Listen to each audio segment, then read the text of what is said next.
Bapak Ibu rahimakumullah. Ini yang perlu diingatkan di masyarakat. Contohnya pertama, foto prawedding. Foto prawedding itu bukan tradisi NU. Itu kan foto praweddingnya itu disorot di masjid, itu di slide. Pangku-pangkuan dan sebagainya. Kok kita mau ikut-ikutan? Tidak boleh. Ya, ini jangan kita ikuti. Yang kedua, tradisi tukar cincin. Tukar cincin. Orang laki-laki boleh nggak pakai cincin emas? Nggak boleh. Itu tukar cincin. Saya pernah ngamati itu. Laki-laki perempuan pesen emas di toko emas itu, diukur ke tangannya. Nah, dan sebagainya. Ini adalah bukan tradisi kita. Kecuali kalau perempuannya pakai emas, laki-lakinya pakai besi, itu tidak apa-apa mana. Lah itu pesennya lo bareng. Pesennya bareng. Ya, ini yang mau nikah yang muda-muda ini, ya, Ansor, Fatayat, Banser, IPNU, PWNO ini perhatian. Fatayat sudah punya anak.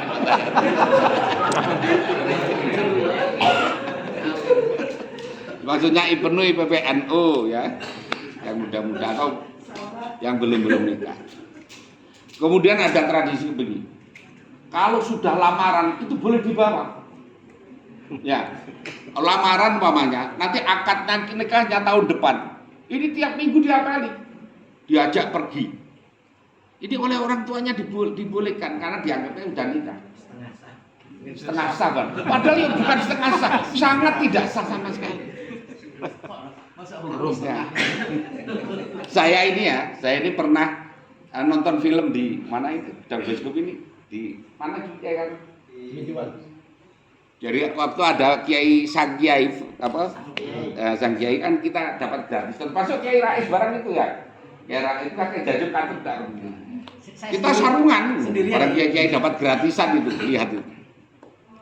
Ternyata kalau film itu dimulai itu lampu dimatikan. Ya. Jadi lampu dimatikan. Lah, ini kalau orang yang tadi lamaran bawa pacarnya, bawa pacar lebih dari pacar itu masalahnya. Calon istrinya tadi diajak nonton, duduk di belakang.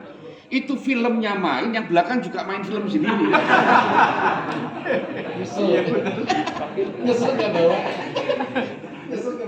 Lah, ini betul. Ibu-ibu, bapak-bapak yang punya anak perempuan yang membolehkan itu namanya ridha bisyai' ridha bima yatawalladu minhu. Ridha terhadap sesuatu berarti ridha terhadap akibatnya.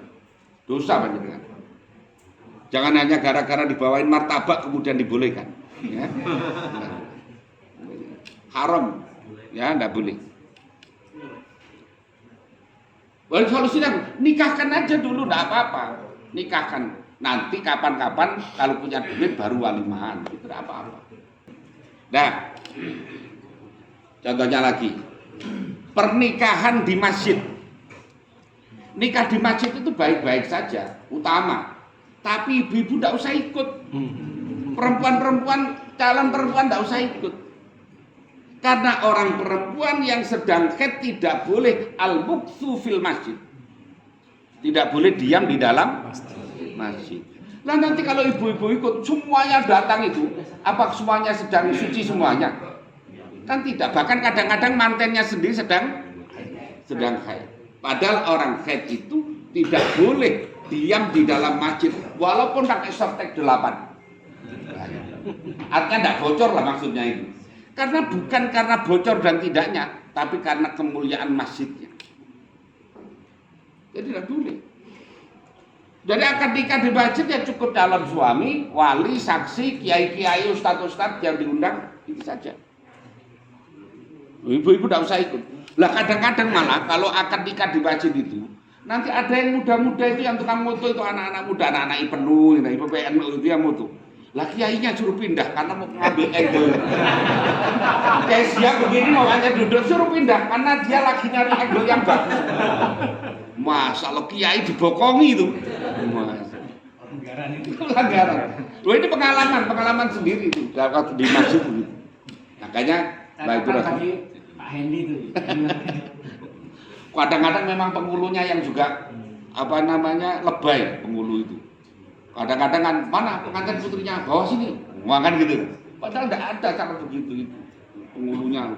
Kadang-kadang masih minta izin nangis-nangis. Udah mau nikah masih minta izin, izinnya udah lama. Aneh-aneh kan mikirnya, lebay. Itu mau bikin konten kreatif. Terus lagi, orang nikahan itu kalau ngundang hiburan bagus, baik saja, tidak apa-apa. Tapi yang pakaiannya lengkap. Kalau orkes biasa aja, itu pakaiannya kurang, kainnya kurang biasanya. Ya, yang di atas dengkul semuanya, kan repot jantungnya. Gak dilihat sayang-sayang, dilihat dosa kan gitu. Saya pernah ada tangga pondok itu, ada kan orkesan kan. Waduh, saya diundang tetangga lagi nggak datang, nanti kata gimana. Begitu datang, MC-nya selamat datang Kiai Mujib.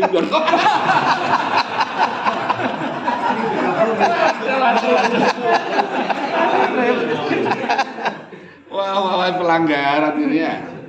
Jadi hiburan silahkan, paling tidak yang pakaiannya adalah yang pantas. Karena kalau orkes begitu, nanti akan menimbulkan tukang mabuk. Anak-anak muda mabuk. Kalau sudah mabuk biasanya berantem. Ya kan? Iya. Nah, ini masalah pernikahan. Yang terakhir. Masalah walimah. Nah, walimah itu apa sih? Halo guys. Ya?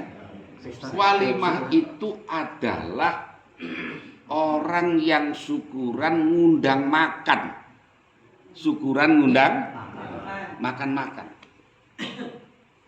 Mengapa kok syukuran ngundang makan dipakai kasih kotak amal? Iya. Kok pasang kotak amal itu ngapain? Yang lebih ngeri lagi sekarang itu undangan sudah ada nomor rekeningnya. Iya, betul.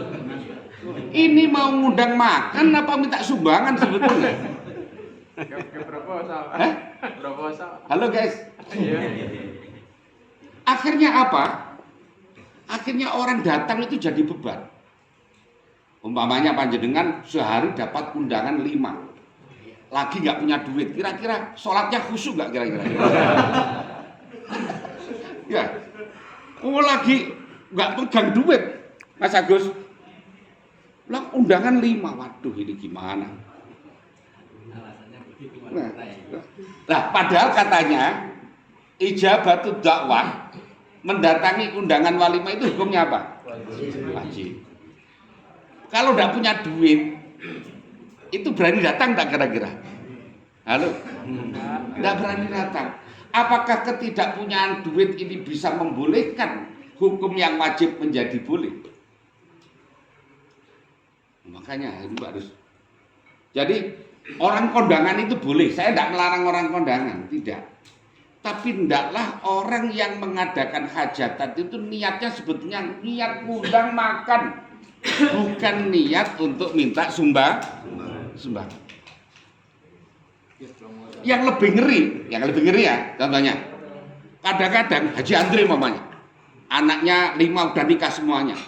Ustadz Marja ya umpamanya catung. Yang masih muda, ini kondangan terus tiap tahun.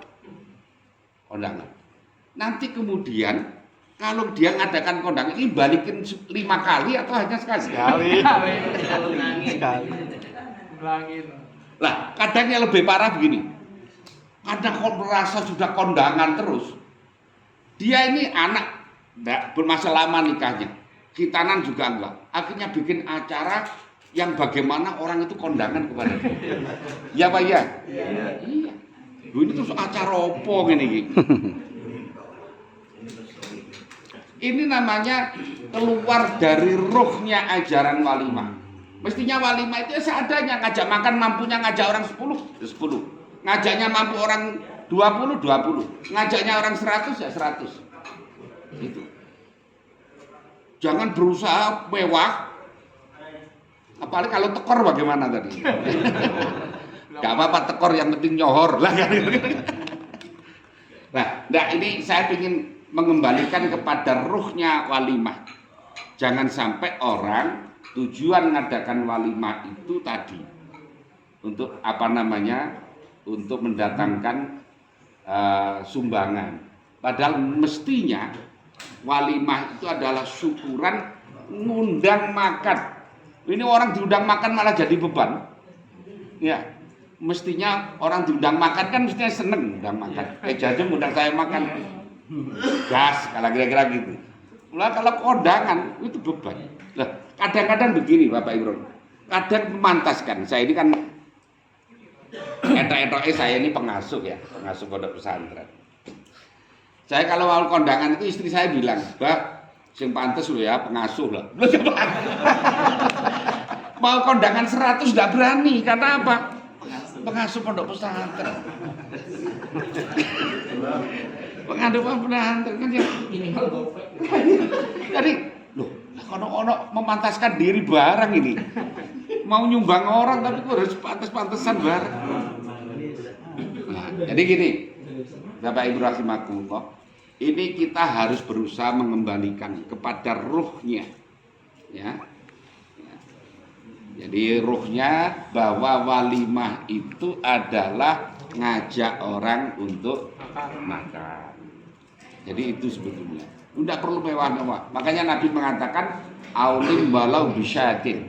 Adakan walimah walaupun hanya dengan 1 kambing. 1 kambing ketika itu karena orang Arab itu minimalis. Karena memang tiap hari makanannya ya kambing begitu. Kalau sini kan aulim walau bitempe lah kira-kira gitu.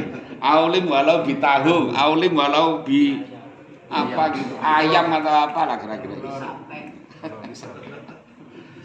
Jadi ini penting bagi kita untuk mengembalikan. Saya tidak melarang orang kondangan, tidak apa-apa, kondangan silakan, bagus saja.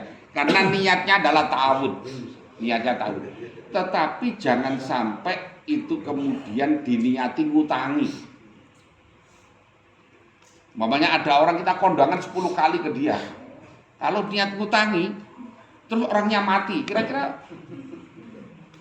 nagih ke anak ke ahli warisnya atau gimana itu? Kan ya tidak. Nah, jadi ini Bapak Ibu rahimakumullah, tugas kita untuk al-irsyad wa tauji kepada masyarakat. Penting untuk mengembalikan terhadap ruhnya walimah.